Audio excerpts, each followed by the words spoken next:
You've probably already heard this. Microsoft is officially ending support for Windows 10 on October 14th of 2025. Just to clear something up first, end of support doesn't mean end of life. Your Windows 10 devices don't stop suddenly working. They're still going to boot up. They'll run apps. They'll connect to the internet just fine.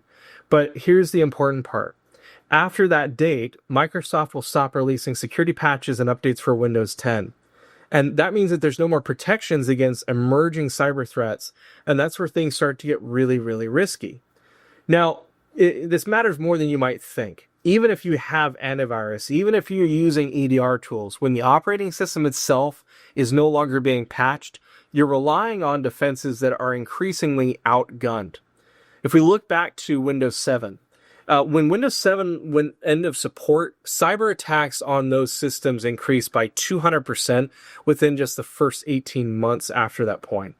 Threat actors, the bad guys, are specifically targeting unsupported operating systems because they know there's no new fixes coming. And so the doors and windows are essentially open. Now, Windows 11 brings a number of things to the table. Besides just the sleeker interface and modern design, and it's got that center taskbar similar to an Apple device, Windows 11 is built around modern security from the ground up. And forgive me, I'm going to use a few terms here that you may not have heard but are good to know. Hardware-based isolation, TPM 2.0. It's the Trusted Platform Module. It's actually a physical piece of hardware on the motherboard of your device. Secure boot and virtualization-based security.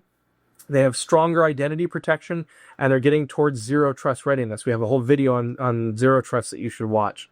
These features, they're not just nice to have, they're what's becoming a baseline standard in cybersecurity frameworks like NIST and CISA. And although you probably aren't familiar with them, those are standards that every business with technology like this should be looking at adhering to.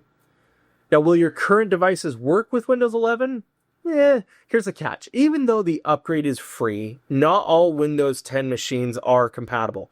Windows 11 requires newer hardware with that TPM 2.0 chip and a certain processor type with, for Intel chips, for example, it needs to be an 8th generation chip or later. If you don't know what that means, that's okay. Your IT help can work through that with you. But the short version is if your PC or laptop was bought within the last 5 to 6 years, is probably fine. It probably can upgrade. If it's older than about 6 years, you're going to want to verify compatibility using Microsoft's PC Health Check tool. If your devices are 8, 10 plus years old, they likely won't qualify and should probably already be part of a refresh plan at this point. So how do you prepare for the transition?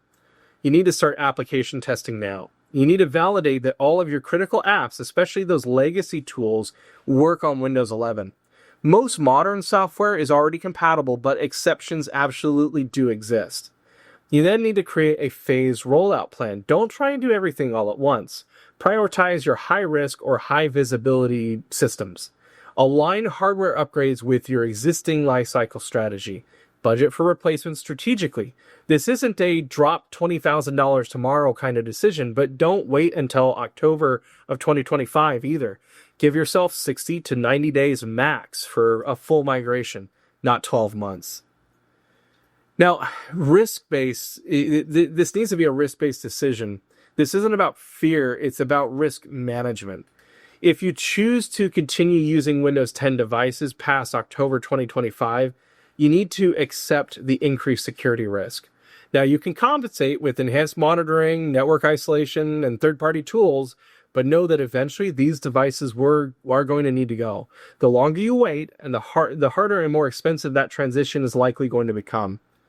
Now, what we recommend to most of our clients that are already in that transition or have already moved to Windows 11, in a few edge cases where there are software compatibility issues, we're working on bridging those with some various strategies. We recommend starting now while you still have time to plan and test and budget appropriately.